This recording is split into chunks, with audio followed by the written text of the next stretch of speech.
There we go.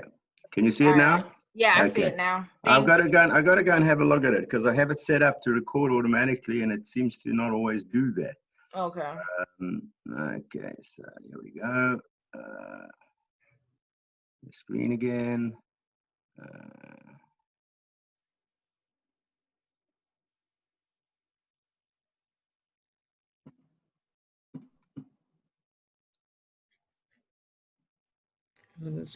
There we go. Okay, everybody see that? Yes. Yep. We Okay. can see it. Okay, internet security for serious. So really this course is more than just internet security because, you know, there are all kinds of things that can go wrong these days. But the internet is the, you know, is the classic one where, you know, we can get hurt in many different ways, you know, both emotionally, you know, getting abused by people, financially, because there are lots of scammers out there. And, you know, it's just the internet, which is a wonderful idea, probably the greatest invention of the last 50 or 60 years, maybe one of the greatest inventions in history, because never before have we been able to connect every single person on the planet. So, you know, you guys, anybody, any one of us can send an email to anybody, anywhere on the planet. And now with Zoom and Skype and all of these things, WhatsApp, we can talk to people anywhere on the planet for free. We can have video calls and so on. Kind of amazing. So it's a wonderful, wonderful facility. But like everything else, the bad guys use it. They figured out how to use it. Just like, you know, we built the interstate. We built a beautiful interstate called I-95 all the way from Florida to New York. Wonderful. The old days, it used to take a week to drive. Now you can do it in a few hours. But of course, the bad guys figured out, gee, that's a great way to, you know, run guns and drugs and all that kind of stuff. So the bad guys always figure out how to take the good stuff and use it for themselves. Let me just move ahead here and get to where we were. Okay, so one issue here on this slide again. Excuse me. At the bottom here, it's got my email address. So if you want to, if you haven't already got the slides from me, write down that email address. Write it down now.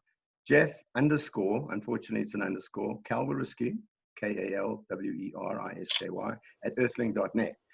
And if you send me an email there, excuse me, I will send you these slides. Okay, and, you know, quite a few people have already asked for them and they've got them.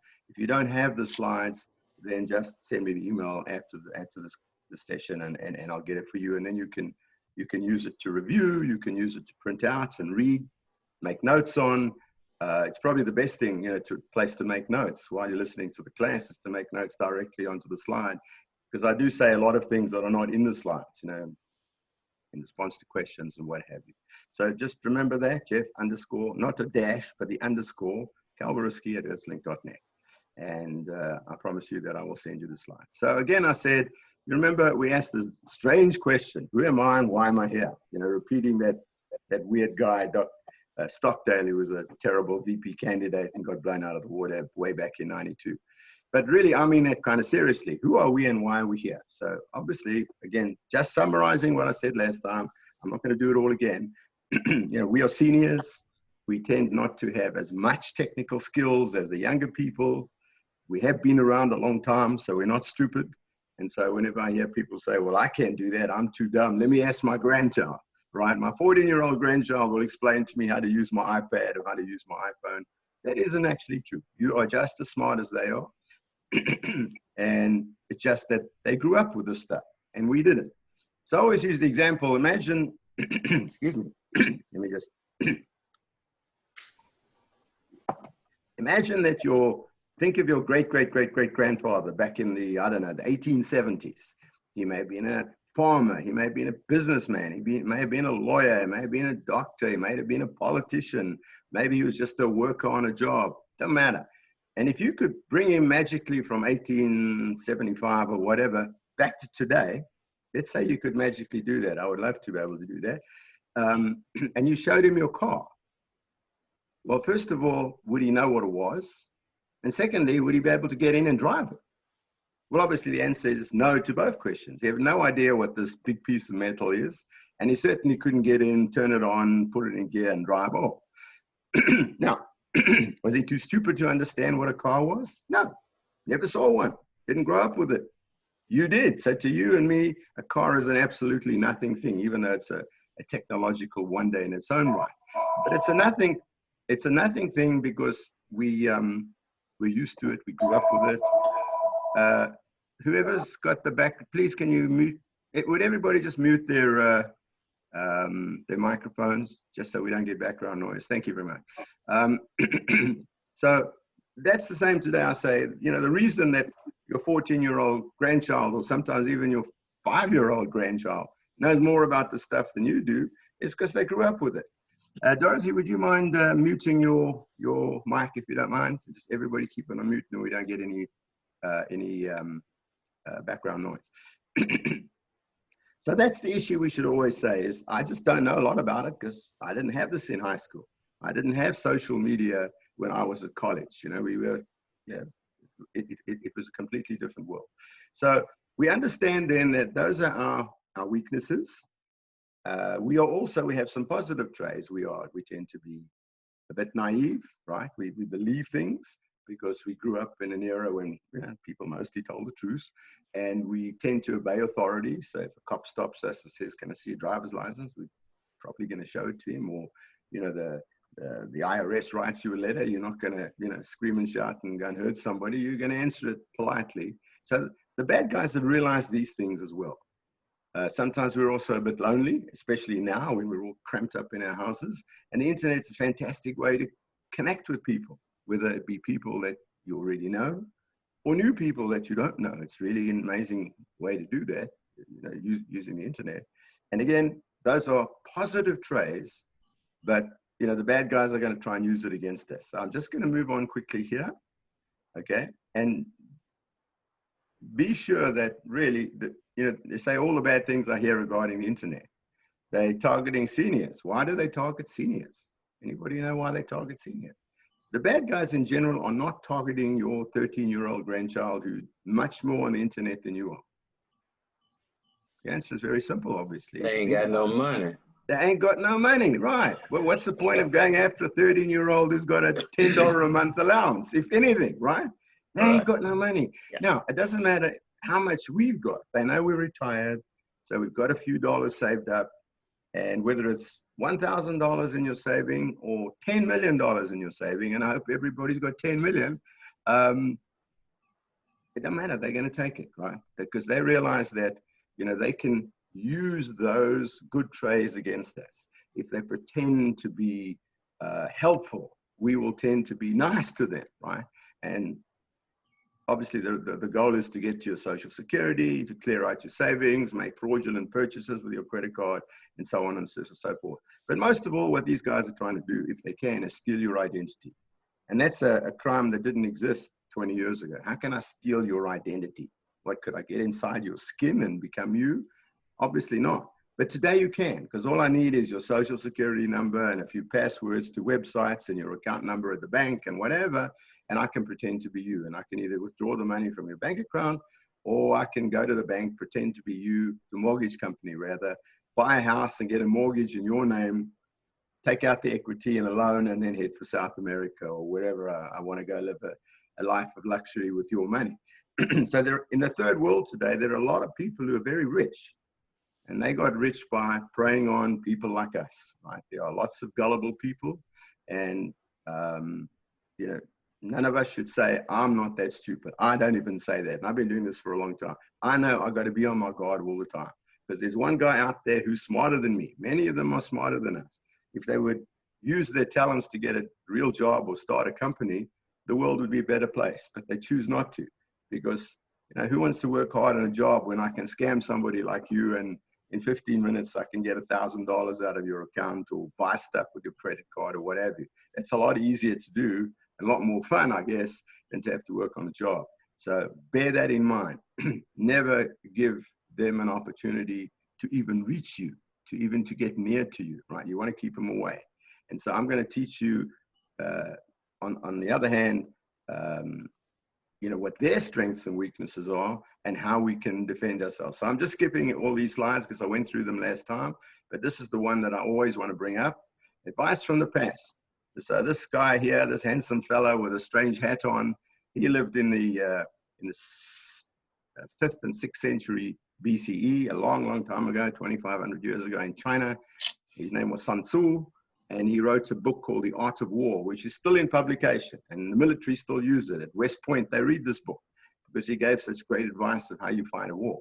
Now, most of it we don't care about, but the one I want you to always know is, or always bear in mind, is know your enemy and know yourself. So if you know your enemy, then already you can understand where he is stronger than you, faster than you, better armed than you. And if you know yourself, you know where your weaknesses are, right? It's no good having a Marine battalion and your right flank is completely open and everybody's forgotten about the right flank because we're all looking towards the left. The enemy's going to come around and hit you on the right. That's exactly what happened in World War II.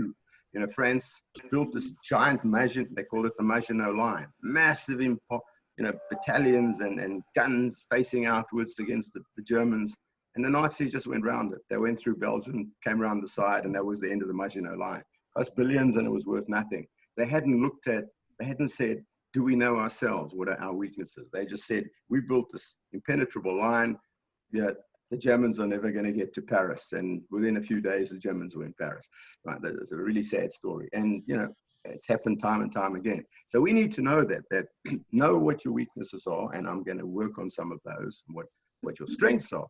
And then for the first time in history, though, we have an opportunity to fight back. So it's really very hard for most of us ordinary people to fight back against the mafia or, the drug lords and so on. Well, I don't have the firepower to go against the cartel, the drug cartel. I leave that to the military and the police. But if those drug guys get the drugs through, they're going to try and sell them to my children or my grandchildren, and we know where that goes. But there's nothing much I can do about it. I hope that the feds can figure it out and stop it, but there's nothing I can do. I can't fight against Russia or China or Iran. It's beyond me. But for once in our history now, we do have the tools, which I'm going to talk about, to fight against these bad guys and understand what they do. So I'm skipping ahead now, and how to stop them in their tracks. So, okay, like I said, all kinds of people are cyber criminals. We all remember Mr. Bernie Madoff. He wasn't really truly a cyber criminal, but he did use the computer to print out fake statements for people, and then he stole their money, and they had nothing left. But mostly, the majority that we're looking at today is this first bullet point here: common crook, working alone or in organized gangs. So there are organized gangs out there, national gangs, international gangs. So the news just of this week, I think, is that some international gang with operations, they've tracked them to parts of Europe, parts of Eastern Europe and Africa, working together, managed to get stimulus payments. The payments that the federal government has just given so that businesses can pay their employees, and people, people out of work also are getting money from Uncle Sam. They managed to get themselves into it, probably by stealing people's identities and then pretending to be you and saying, well, I'm out of work. And then they got, $600 from Uncle Sam. And if you do that 1,000 times, that's a lot of money. Apparently there are millions of dollars involved, and the feds managed to stop a lot of that money being transferred to Nigeria. The money was literally on the way out of the country, and the feds stopped $50 million or something going to Nigeria. So these guys are really bad, because even though that doesn't directly hurt you and me, of course, it's just a travesty of justice that our taxpayer money now has been stolen by these guys, stolen blind. And for the first time in history, criminals don't need a gun. They don't need to stick a gun or a knife in your back. They can sit on a computer terminal, sometimes in an internet cafe. They don't even have their own computers, and they can send out emails, and people will respond to it, and they get access to the money. And this is probably what they must have done. Yeah, I haven't seen all the detail, but that happened just this week. So, okay, let's keep going. Right, so the one thing is, I want to just go ahead to the next one here. Okay, so remember this, and here's an extension of Sun Tzu's comment. If you know the enemy and you know yourself, you need not fear the result of 100 battles. Very flowery language, but he's right, okay? And we are fighting 100 battles, because every day there's going to be an email in your inbox that is designed with one thing and one thing in mind. That's to set your hair on fire about something or other, that somebody's trying to get in your bank account and you need to fix it, or something's gone wrong with your credit card and you need help to fix it, or and then indirectly or directly after that, get access to your assets. So remember, as Clark Howard always says, cover your assets. So this is what I'm going to talk to you about. Okay. So the first one that I want to talk a little bit about is, I want to go. I'm just going to really stop at this point, and before we go into email, I'm going to talk about the phone again. I spoke about the phone last time. I'm just going to repeat what I said. So we all get these horrible robocalls, sometimes 10 times a day. People calling you from strange numbers in California and New York, or, just meaningless numbers that the area codes don't exist. And when you answer the phone, they're either trying to sell you some junk, which, is a pain in the neck. Many of them are out there selling Medicare supplements and, Social Security stuff and all that kind of junk, or siding for a house that you may not even have, or that you certainly don't want siding on, or most worse than that is that, there's some kind of fake problem and they're there to help you. So the classic fake problem is they will use a name that we all recognize. That might be the name of a bank. They'll say, you're with, Truist Bank, and there's a big problem with your account. Well, you might say, I'm not with Truist Bank, and hang up, okay? But, quite often they'll find somebody who is with Truist Bank, or Bank of America, or Wachovia, or, whatever bank it might be. And then you're going to say, oh yeah, what's wrong with my account? And they will know some information about you. They may have found out some stuff. But their goal really will be to try and inveigle you into giving them, say, the PIN number to your account. So you can get access. They can use an ATM and get to your account, or perhaps go online to the bank and have your, once they can get your, they say, just give me the account number and I'm going to lock your account down. So you give them the account number, and, the goal, or the classic one they say is, well, what we're going to do is go online on your computer and go to this website, bankofamerica.com. But Bank of America spelt with a B-A-N-C instead of B-A-N-K. So it's very close. Or America might have 2 M's in it. They set up a website that looks just like Bank of America, or just like Truist Bank. And what do? You log in, you key in your ID and your password, and bingo, they now have your ID and password. And before you hang up on that call, your bank account is going to get a lot smaller, right? There was one of these cases just a few months ago, where a woman, a single mother, a nurse working on a job, working very hard. This was, before the corona crisis. And they stripped her of everything, all her savings. They got about $200,000 because, they were able to, just keep her worried and upset. And, don't worry, we're here to help you. So first defense, right? Several defenses we've got. First defense, I said last time, and I'm going to repeat it again for those who weren't here, and even for those who were. First defense is, if you look at your phone, now the good news, in the old days when we had black phones with dials on or push button, you didn't know who was calling until you picked up the phone, right? Now we've all got cell phones, and it says on the phone that the number that's calling you is from Ohio. Well, I don't know anybody in Ohio, or Omaha, Nebraska, or Tampa, Florida, or California. Somebody's calling me from San Francisco, right? Or some number I don't even recognize. It's a 939 area code, which may not even exist. Don't answer. Don't answer. If you do not recognize the number, do not answer. 2 reasons. One is, if you answer and then it's some, you realize right away it's a scam of some kind and you hang up, you've already given them something for free. You've told them that your number is a real number, because they're trying all the numbers. They're making what are called robocalls. They have a computer just trying 404, 1111, 2222, 33, every possible combination of 404 and 678 and 770, and numbers all over the country. And sooner or later, given that they have plenty of time, they'll get to your number. Doesn't matter where you are, they will get to your number. And as soon as you hang up, you answer that phone, even if you hang up, you've told them this is a good number. So will you get more calls or less calls once you've told them this is a good number? Remember, most of the numbers they call are not good numbers. They're not being allocated. There's nobody with 404, 1111111 and 19. There's nobody with that number, right? But your number, 404, 255, 3978 or whatever, that's the real number. And now they know it's a real number. And of course, you're going to get lots more of these calls. So don't answer. The obvious question is, well, what if it's a real person? What if it's me calling you to tell you the class has been postponed or something? You don't recognize my number.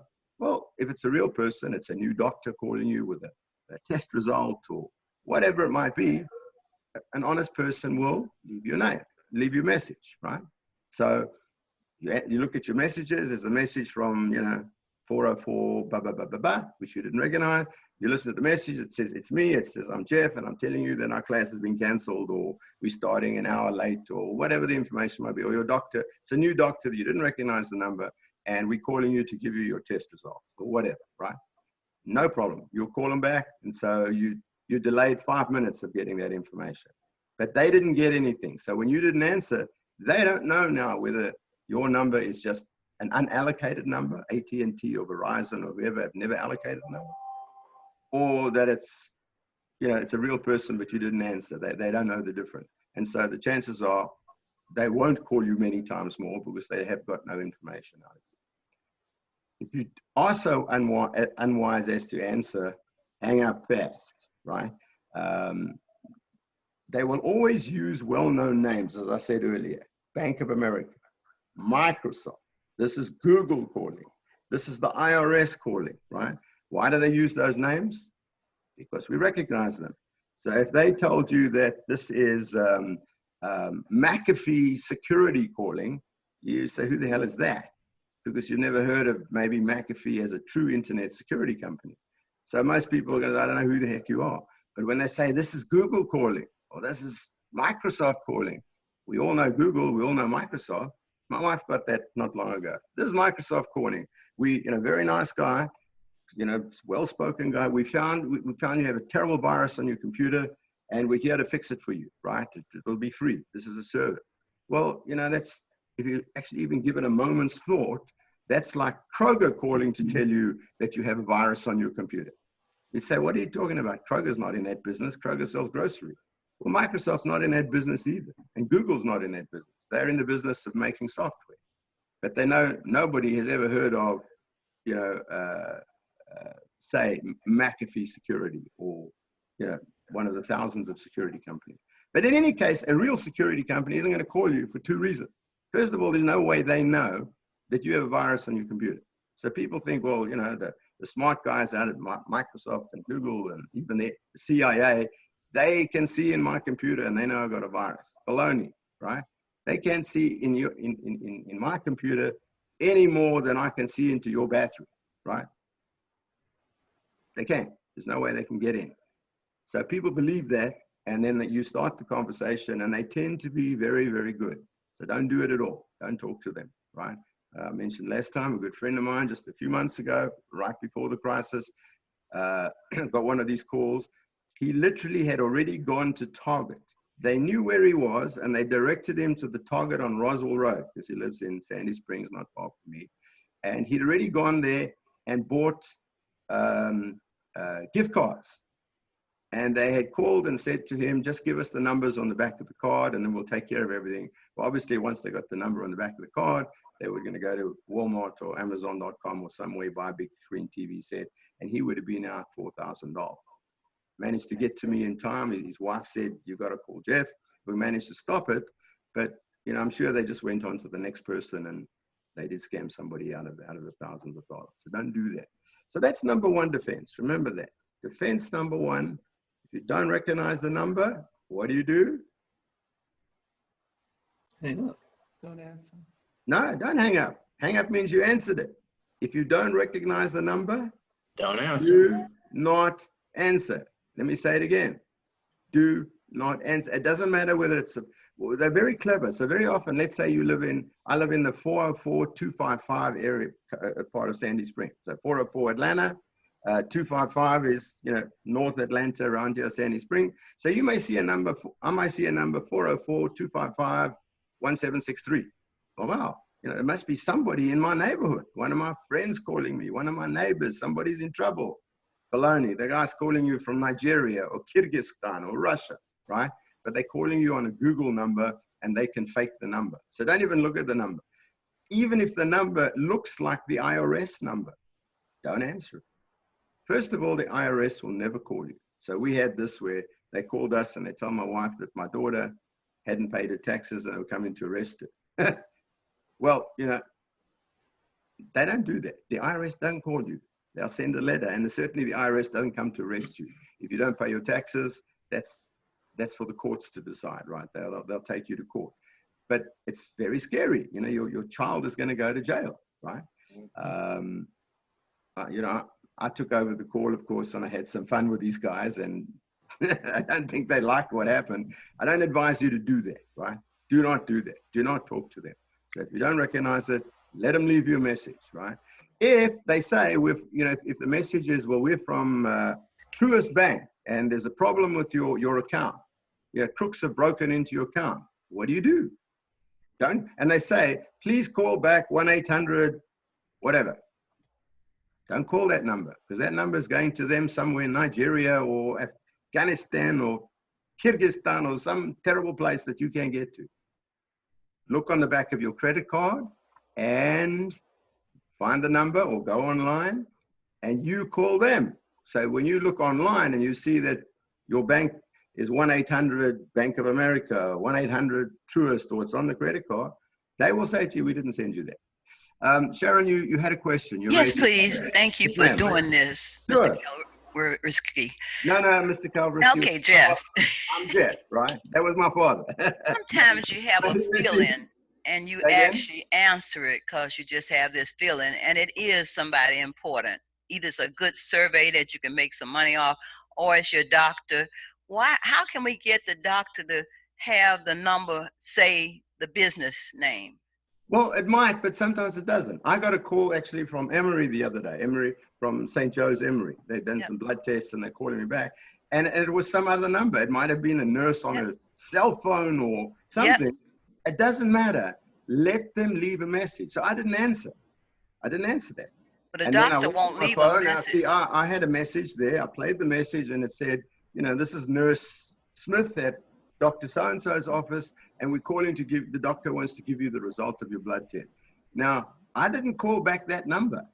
I went and looked on the portal, on the Emory portal, on the St. Joe's portal, and there was the number of, my doctor's office, and I called that number. Well, actually, I had the doctor's number in my calendar, in my date, on my computer, but she didn't call from that number. She called from some other number, maybe a back office number or a cell phone number. I called the number that was over there, and they said, yes, Dr. So-and-so does have test results for you. We'll get her to call you back.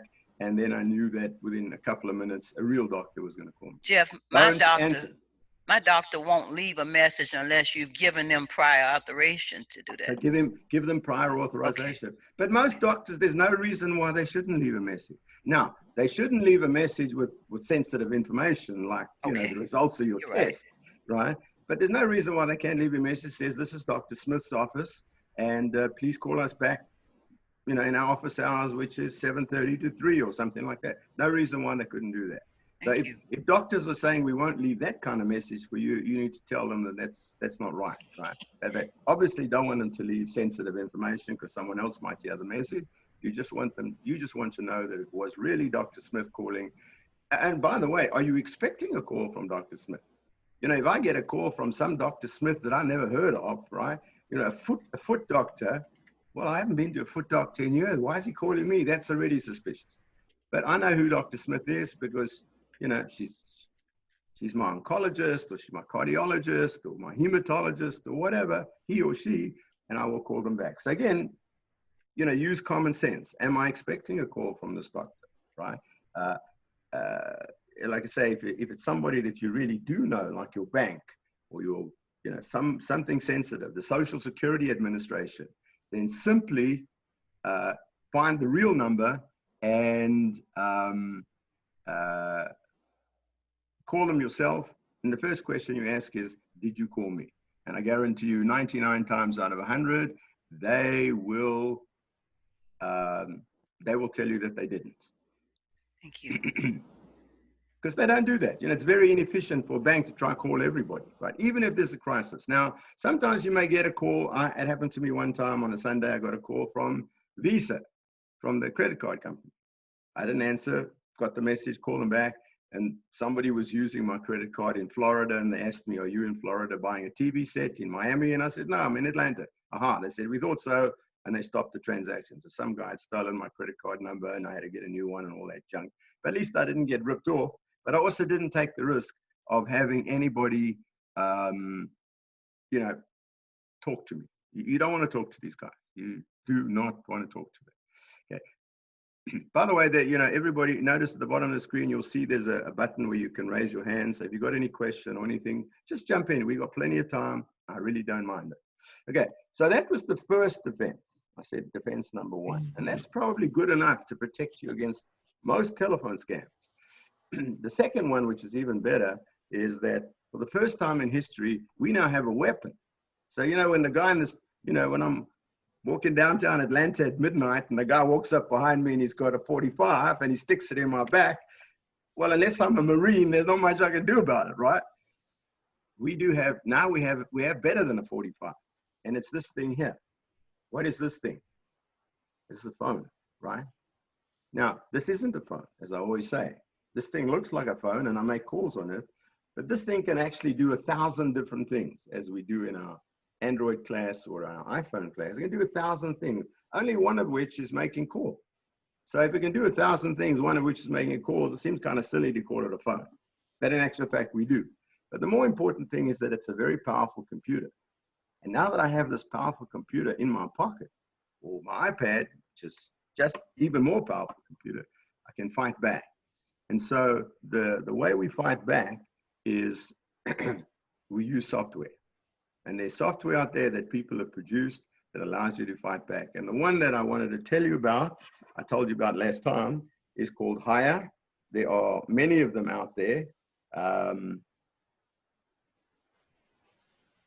On my phone, if you can see it, I just want to show you right over here in this line. Can everybody see? It's Hiya. The second one from the left with a telephone right over here is Hiya, H-I-Y-A. Where do you get Hiya? It's free. You go to the Google Play Store if you've got an Android phone, or you go to the Apple Store, you know, where all of Apple's software is, and you download it for free. Now, what this piece of software does, there's nothing to do. You don't have to do anything. You don't tell it your name, your phone number, nothing. Just install it, which is one press of the button, install. Now, what Hiya does, and there are a few others like it. I just tell you Hiya. I'm not getting any commission on it, so you can buy it. If you find other ones that are better, that's fine. But basically, what it does is when an incoming call rings, or your phone rings, before the first ring, or at most right after the first ring. Sometimes it catches it even before the first ring, but it may ring once. They check that incoming number against your name and address list.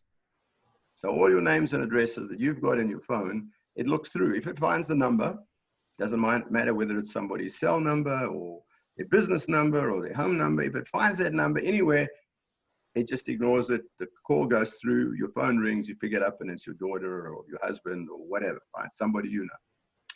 If it doesn't find the number in your name and address list, and all this takes fractions of a second, it then goes out and looks at a really big database on the internet. And there is an internet, on the internet, they maintain this huge database. Sharon says, would I repeat that app? Certainly, it's called Hiya. You know, like Hiya, H-I-Y-A. So go to the Google Play Store or the App Store for Apple and type in H-I-Y-A, Hiya. You're like, hi, Fred, how you doing, right? Hiya, H-I-Y-A. That's it, okay? So now it looks in this big database on the internet. And in this big database, there are millions of scam numbers. Millions and millions and millions of these scam numbers, whether it's guys trying to sell you Medicare supplements or guys who are selling, you know, other garbage, or just the ones we really worry about are the crooks, right? The ones who want to get at your money. And if it finds it in their database, that call is cut off. Okay. It happened actually one time I was teaching this class at Benson. Literally, as I was talking about this in the class, my phone went ring, and then it stopped. And I said, everybody hear that ring? It only rang once. Then when I go and look at higher, yeah, it's found a call, and you'll see the call. I'm going to show it to you in a second. We'll have a circle with a line through it, like a no entry sign. That means that call got canned, right? So let's have a look at this again, for those who didn't see it last time. So all I have to do is press the button for higher. I just touch the button. There's higher coming up, right? And here are all my phone numbers. So I just hit the button. There's a little button down at the bottom. Doesn't matter, it just says calls. And I can see all my calls, right? There they are, just exactly as you see them in your phone. But some of them, can you see this one right here, where my finger is? Can you see it with a zero, with a circle, with a line through it? So that number says suspected spam, right? And that number didn't ring. It would have been cut off instantly. Now you notice there are not a lot of them on my phone. I had to scroll back quite far. That was like last week, right? And then I've got to go back to the 4th, May the 4th, to see another one. You see this one here? You see the yes, line, right? So why am I getting so few of these calls? Well, here's the beautiful thing. If it's a bad number, it'll cut you off. But let's say it's a new number, because these guys are trying new numbers all the time, right? They're trying to scam us. So they got millions and millions and millions of numbers, and they're trying them all the time, right? Well, let's say I don't answer it, and they either don't leave a message. Somebody who doesn't leave a message in most cases is a scammer, right? Not always, but mostly. Or if they do leave a message and it's a scammer, you know, I got one yesterday that they left a message. Well, you know, this is nurse so-and-so from the Medicare something or other, right? You know, complete garbage. All you have to do then is press a button. So when the call comes in, see this call? I got this call from a guy, a friend of mine. But you see right over here, there's a little button, well, the word that says block. Everybody read that? yes. It says block on that side. So if I just hit that, if I just touch that word block, you know what's going to happen now? That call's blocked. He can never call me again. But his number also instantly goes into that big database in the sky. So now when he calls you, if I blocked him on my phone and he calls you, your hire will block him because now he's in the database, right? So every time I block a call, I'm protecting all of you and all the other millions of people who've got hire. Every time you get a scam call and you block him, he no longer can call me. So every one of the millions of people who are currently using hire, we're protecting each other. Isn't that wonderful? Not only am I kicking the guy, you know, where the sun don't shine, but I'm protecting everybody else too, right? And so I really recommend that if you are getting these kind of calls. If you're not getting many of them, if you're lucky enough, don't bother. But if you do, now hire used to be free. I think it's now, I don't know, $2.50 a month or something like that, $4 a month, $3 a month. It's not a lot, right? And I found it the best value of money that I've invested in, because you know I just don't get any more of these calls. Well, I get, as you saw, in the last 2 weeks I've had maybe 2, right? and if they're already in the list, I don't even know about it. I might look tomorrow and look in the list. I go and look at my list every couple of days, and I see, oh, yesterday there was a call that got, you know, that got canned by hire. I didn't even know about it, right? So that's the good thing, is that these guys don't know where I am. They don't know who I am. And they don't know that I've actually, that this is a real number. But even better is I've now made life a lot harder for them. That number now that they're using, that scam number, that phone number, is no longer valuable or useful to anybody who's got hire. Isn't that wonderful? Right? Yep. And I thought for $2 or $3 or $4 a month, that's pretty good. So not only do you not get these calls, but you can actually, by doing this, one press, you don't have to be an expert, press, and it's done. And that's an example, for example, like I always say, I don't like hearing people say to me, I don't understand this stuff. My grandchildren do. Ask your smart grandchildren, the 16-year-old genius on playing games, does he know about this? And I guarantee you the answer is no, right? So I'm teaching you stuff that the kids don't know. And many techies don't even know about this stuff, right? But it's there and it works. So I give you that for free. Okay, any questions? Yeah. Yes. I have 2 questions. Yes, ma'am. I went and installed Hire while you were talking, Uh-huh. and I picked Basic, which is free. Should I go to a paid? Say again? I picked Basic. Yeah. Should I go to the higher one and pay for it? I think the Basic is the free one. Yep. Right. And it's got some limitations. I don't know that when I first got hired, maybe 18 months or 2 years ago, there was just one, right? And it was free. Then I guess everybody's got to earn a living, and they brought in the paid one. So like most of these places, the free one has got certain features that the paid one doesn't have. And I'm not exactly sure what they took out, right? Another question is, Yes, as yes, I ma'am. install, it says draw over other apps. Did you do that? Yes, yes. It's a very well behaved app. You know, it's not spying on you or anything like that. So yes to your contacts and your log. Yes, obviously it has to. See how good it Has to is. have.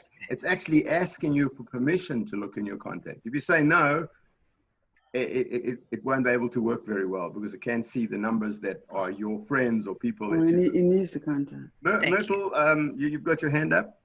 Yes. On my phone, and mine is an Android, I actually get the message potential spam. I do not have Hire installed. Okay. But occasionally I get the message potential spam that comes up. Good point. So your obvious question one should think of is all of these calls come through, you know, even if they come from Kyrgyzstan or Nigeria or wherever these criminals are, they come through AT&T or Verizon, excuse me, our telephone company. So why don't they stop it? Good question. The telephone companies have never been interested in stopping it because it costs them money, right? I don't know why they didn't just do it and tack on 5 pennies or something onto our bill every month, but they never did. They just couldn't be bothered. About a year ago, finally, Uncle Sam got out of bed. Uncle Sam is mostly asleep when it comes to security. I hate to say this. I love this country, but Uncle Sam's fast asleep at the switch when it comes to information and computer security. And the federal government keeps getting hacked, and you know, that drives me insane. You know, that's like hearing that all the doctors at St. Joe's smoke and have lung cancer. You know, you wouldn't get too excited about going to the doctors at St. Joe's and all the doctors have got a cigarette in their mouth. Well, Uncle Sam doesn't know anything about security and doesn't seem to be interested in fixing it. About a year ago, Uncle Sam finally leaned on the telephone companies. And so now I see occasionally, not every scam call, you get that they've picked it up and they say potential scam or potential fraud or something like that. And most cases, that's exactly what it is. But it doesn't work with all calls. No. And Hire will pick that up faster than they will. So you won't even see that message. Hire will see, oh, I know this guy, bang, he's gone, right? So thank you, AT&T, but it's a day late and several dollars short is the problem, right? It's just a day late. Thank you. Sure, man. Okay. Anybody else? Now let's move forward. Let's keep going. We're getting up towards the hour, so I want to get going. So I spoke about email, right, Nate? I'm going to rush through this because I did most of this last time. I want to get to this point here. So again, you know, look at all the spam emails I get.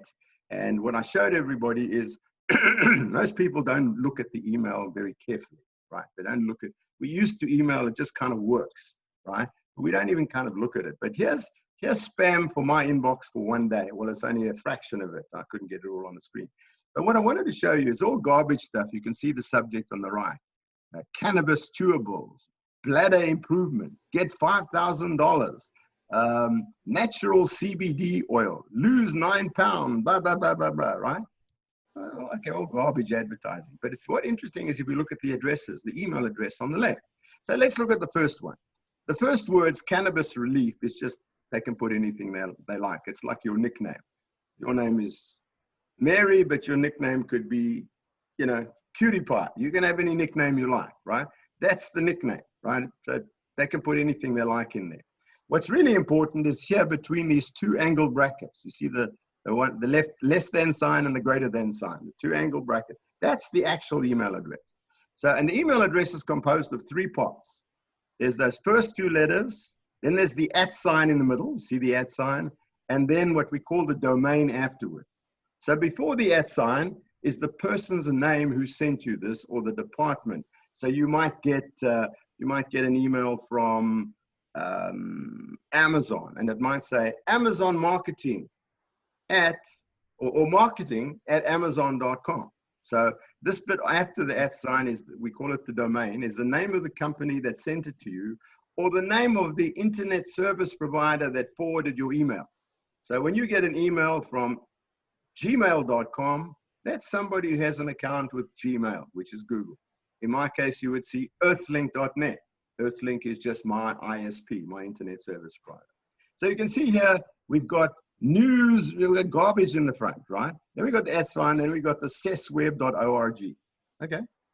ORG means it's an organization. That's usually a non-for-profit. But let's look at the next one. The bit in front of the @ sign is complete rubbish, right? A whole lot of letters. Then @cronjob.org. I have no idea what cronjob is. Look at the next one. So that's the guy who says we reserved the sale for you. The next one's even more garbage at the front. Again, it's cronjob.org. And that's selling me pest control. The next one is cronjob.org. Cronjob.org. Well, this cronjob.org must be the most amazing company in the world, because they do everything from lending money to pest control and helping me to lose weight. Obviously, there's no such company as cronjob.org. It's a bunch of scammers sitting in Russia or somewhere making up these emails, right? And they spend a lot of time writing these emails. And if you open these emails, they're often very clever, right? Very, very, very clever. The current one that's going around, I may not have an opportunity to show you an article, but it's this article appeared just a couple of days ago. And if you can see can read the heading on the article. Okay, this tempting work from home offer could land you in jail. So the bad guys know what's true of all of us is we're stuck at home, right? Everybody wants to earn some money.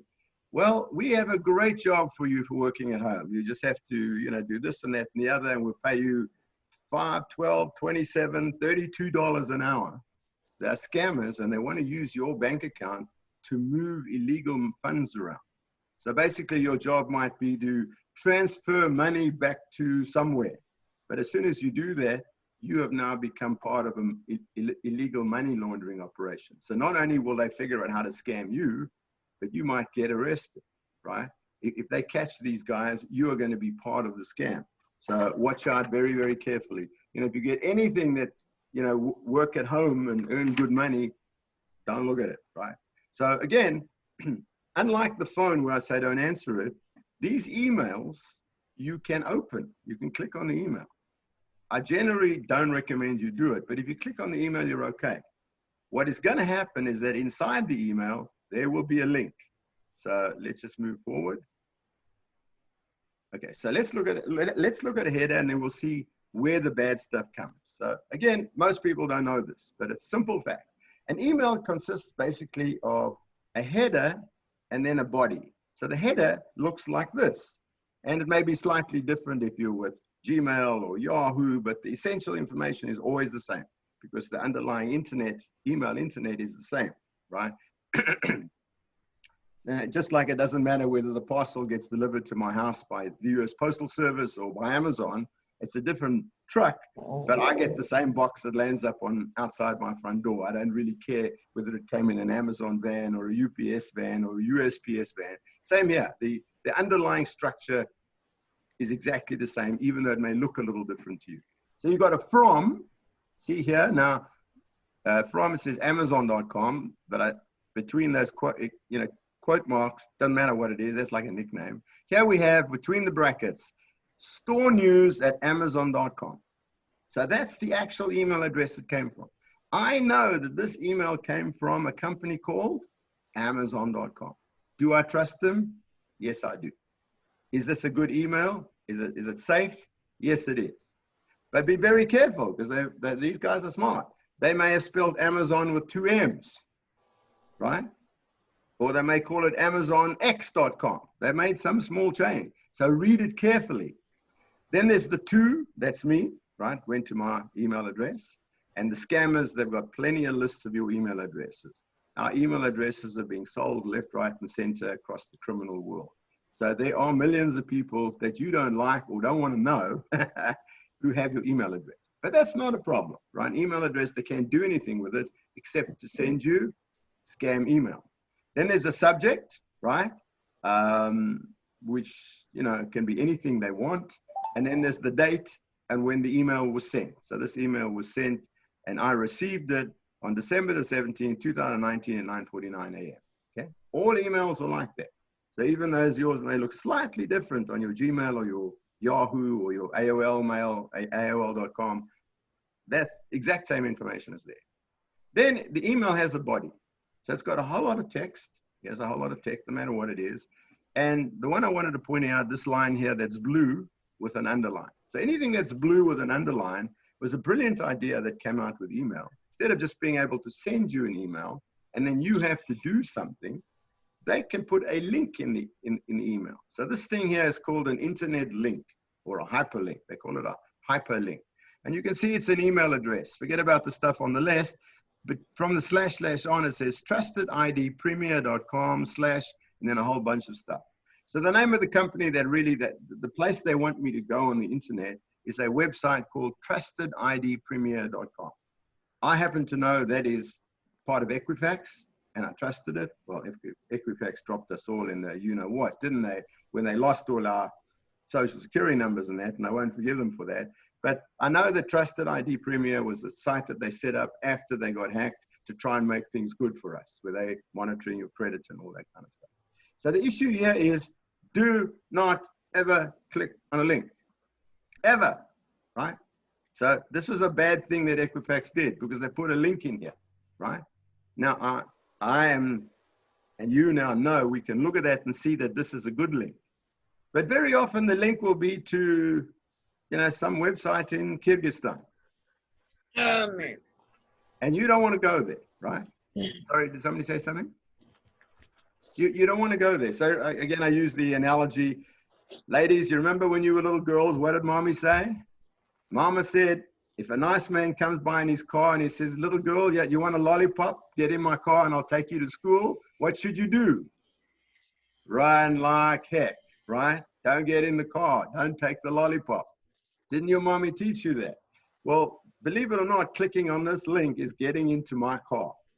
And I'm the nice, quote, uncle with a lollipop, right? You're clicking on that link and you're going instantly to somewhere on the internet. So imagine it's like the Dorothy's red slippers. You know, when she clicked the red slippers, instantly she went home to Kansas. This is taking you instantly to Kansas. But I don't want to go to Kansas because I don't know anybody in Kansas. And maybe it's not even Kansas. Maybe it's India or China or North Korea, right? So don't click on links like this. This is a bad thing. It was a valid link from a good company and they shouldn't have done it. Your bank should not send you stuff with links, right? So that's called a hyperlink.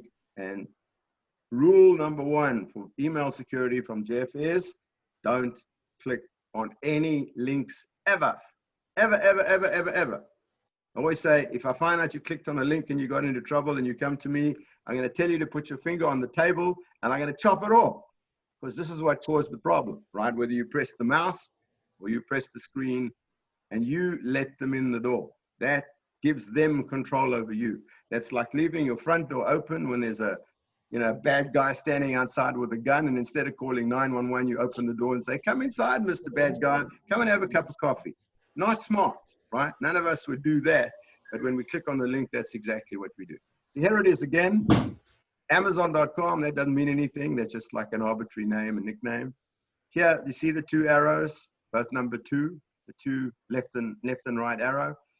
The department or name, so if it's normal email from somebody, it will have somebody's name there. It'll say Jeff Kalvarowski or whatever. Here, it's coming from a company, so it's store news, it's some marketing thing, at Amazon.com. That's a good email. But if this said it came from cessweb.org, remember I just showed you those emails. I don't know who the hell cessweb.org is. I don't know them. I've never bought anything from them, right? And I don't want to talk to them, right? They're the nice man saying, little girl, get in my car. Here's the lollipop. You don't want to go there, okay? You do not want to go there. So do not click. And that's what I said last time to people, well, I say it on my Android course, everybody says, in the press you read, we got hacked, somebody got hacked. Baloney. Nobody ever got hacked. Nobody can hack this phone.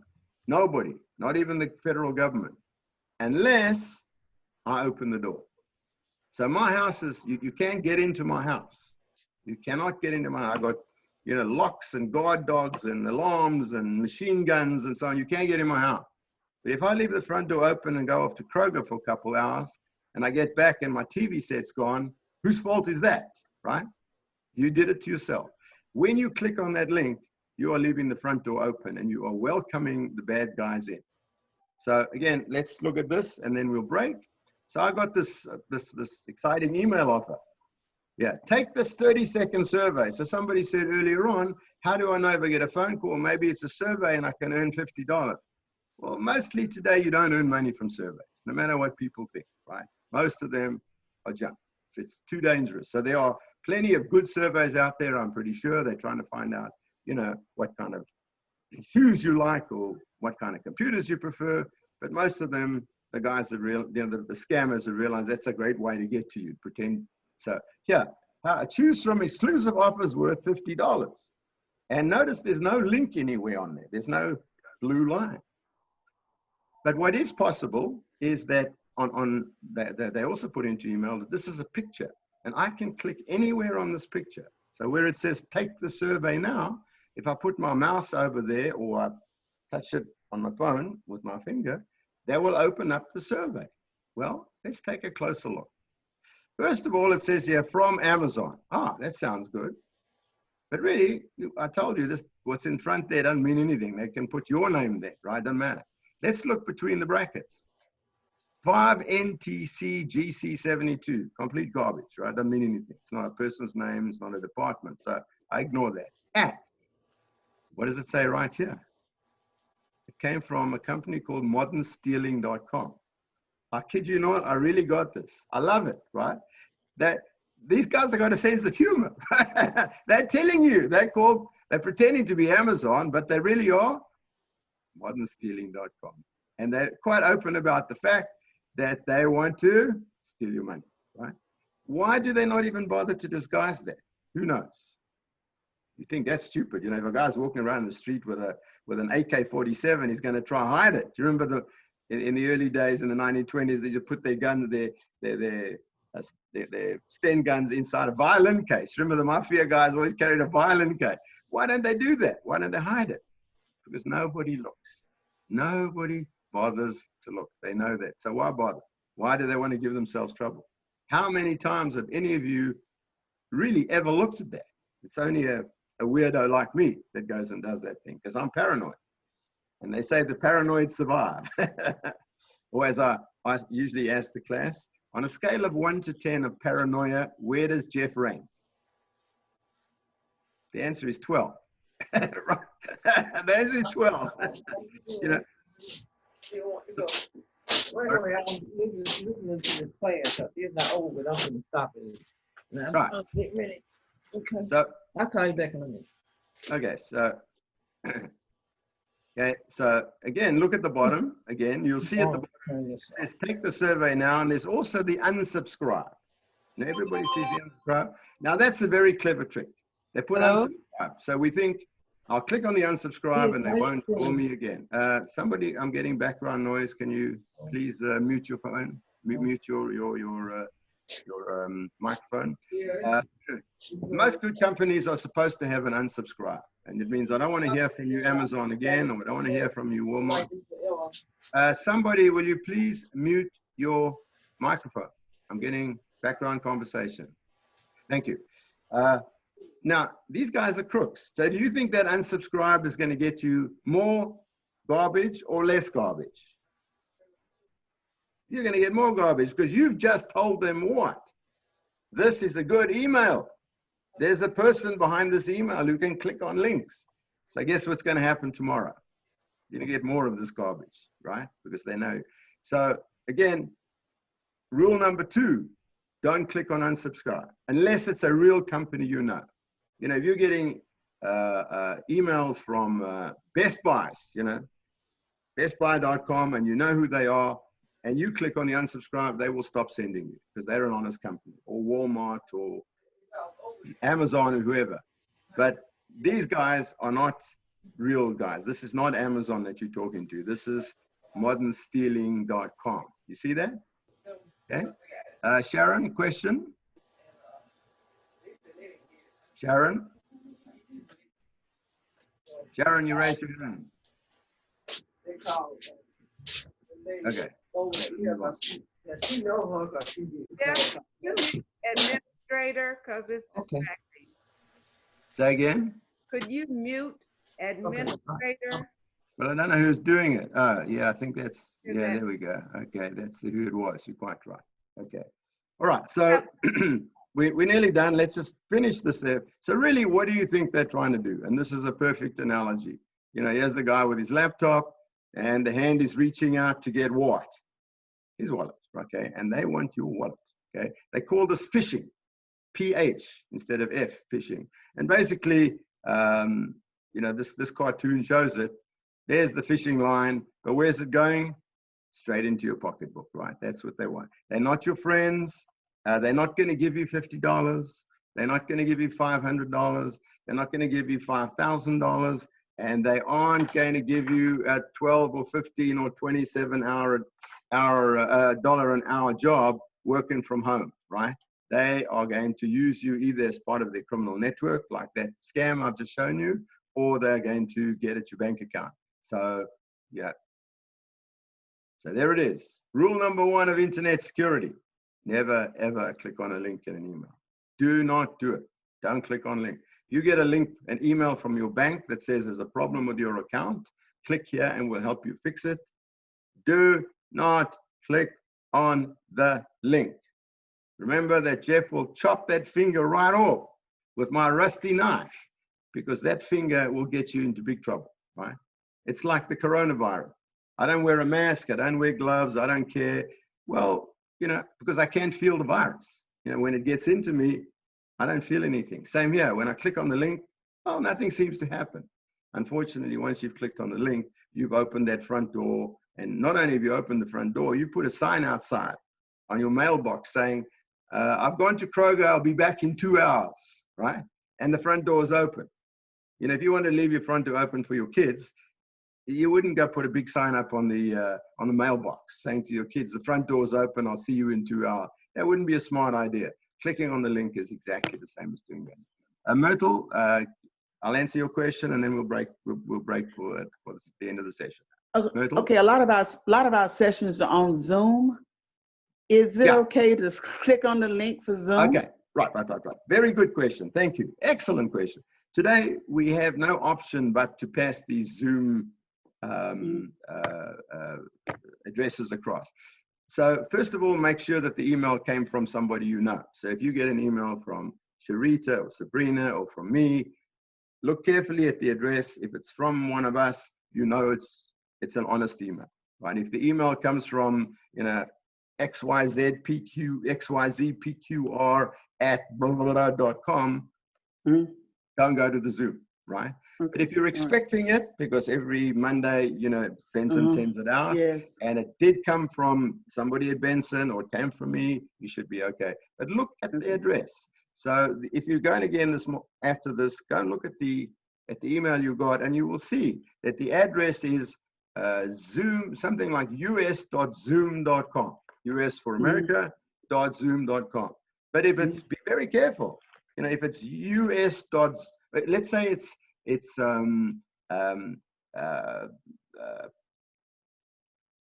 pt.zoom.com, not US. Well, PT is Poland or somewhere, right?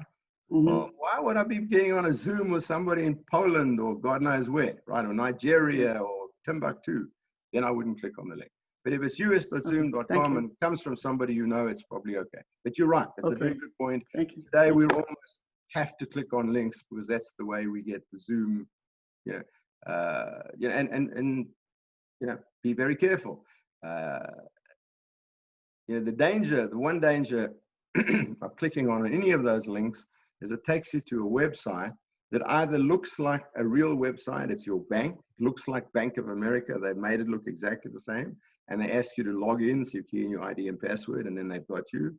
Or it's a scam site that as soon as you go to the site, it downloads software onto your phone or onto your iPad or onto your laptop, and that software, we call that malware, right? Mal being bad. That's badware, right? It's not software, it's badware. And it has one role entirely, and that's to look through your data and find your passwords, your social security number and credit card numbers and all that kind of stuff. So as you know, it's exactly the same with the corona, right? If I stay at home and I socially distance, the virus can't get at me. But if they say, hey, we're having a Braves game on Saturday, and I go to the Braves game this Saturday, and there are 40,000 people, and a guy standing next to me, and a guy standing on the left, and we're all screaming and shouting, for, rooting for the Braves. That's not so smart, because you're effectively allowing the virus into you. Same here. If you don't click on the link, then that's the same as socially distancing. So I should use that new phrase now. Electronically socially distance, which means do not click on links. Any more questions on that? So really, that's the whole thing that they can do to you. And if you understand that, you've got them. You are socially distancing. You're locked in your house. The virus, the computer virus, can't get to you. Yeah. Yes, ma'am. There was a rumor that if we open an email back in the day, it will get us, they'll know us. But I began to unsubscribe, and it seems to work. You're saying leave unsubscribe alone. Do not unsubscribe, because it's not an unsubscribe. It's a scam. It's just, okay. In fact, I'll show you next time. I will actually show you an email where you'll see that the unsubscribe and the thing that they ask you to click really are exactly the same address. You're going to the same place. Well, you think they'd be different. One goes to their unsubscribe department and the other one goes to the marketing department, right? Yeah. But they go to the same place because there's no Amazon.com there. There's, scammer in an internet cafe in Nigeria. And I keep saying Nigeria. The two places, a tremendous amount of this stuff are Nigeria and Ghana. There are a lot of young guys there who don't have jobs, and this is a great way to earn money. So they sit in an internet cafe or they buy a computer, but many of them literally do it in internet cafes that they're paying a few dollars an hour for, and they send out millions of emails. The beauty of email is that it's easy to send 1 million out. So they send out 1 million of these emails. 990,000 of them get deleted, but 10,000 don't. And of those 10,000 that click on the link, 500 will pay out. And if each person only pays up $1,000, 500 times 1,000 is 500,000 bucks. Not bad money for a day's work. I've got to work at least 2 days to earn $500,000, right? I wish. And I tell the phone people, would you please take me off your list? No, don't waste your time with that. They ain't going to do it, right? They ain't going to do it. You see, that's what I said earlier, last point. We are good citizens. We seniors are good citizens. We're nice people. So if we say something nice to them like, please take me off your list, well, of course they'll take me off the list. Nah, you're not dealing with you're not dealing with your grandma or your neighbor. You're dealing with a hard-bitten crook who don't care about you, and he doesn't care that you're going to starve in the gutter if he takes all your money. He just wants all your money, right? So asking him, please, not to call you again is like asking the mafia to stop selling drugs, right? Or the cartel to stop selling drugs. You find a drug dealer on your street and he's selling to your children, and you say, dear Mr. Drug Dealer, please don't sell on the street. Go to another street. How much success do you think you're going to have with that, right? Thank you. He's a criminal, right? So he's not going to listen to you. These guys are even worse criminals.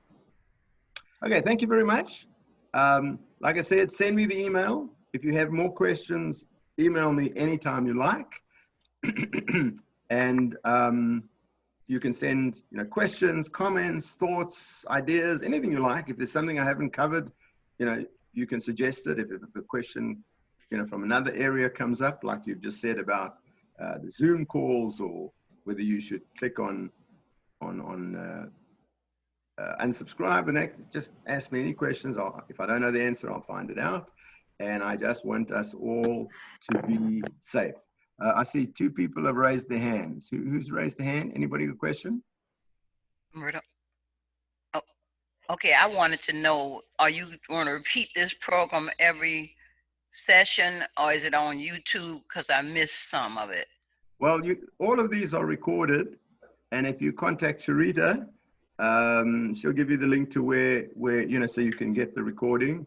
And yes, Yes, they're uploaded to YouTube. So once we normally get the recordings, I upload them to what we call our P drive that we share amongst the centers. That's where we're putting our videos, and then it's uploaded to YouTube. So you terrific. just There need we to go. check the YouTube Right. frequently to Right, see it has been updated. When you There go we on go. YouTube, you put in Fulton County Senior Services. Yeah. Okay. Okay. Mhm. Thank you. Perfect. Thank you very You're much. welcome. Very Great. good. So I didn't even know I was a Okay. star. I Thank was a you. star on YouTube. Yes, Now I know. Oh, thank you. Thank you very Thank much, you so everybody. much. And this one has been Enjoy. recorded as well. Thank Bye. you, Jeff. Thank Stay you. healthy. Jeff. Stay safe. Stay healthy. I don't You want to too. hear that you got any virus, whether a corona or a computer virus. I don't want to hear about it, right? Yep. Thank you so much. Bye. All right, Thank bye. you. Thank you, Jeff. You're most welcome. Have a great day. You too. You too. Bye.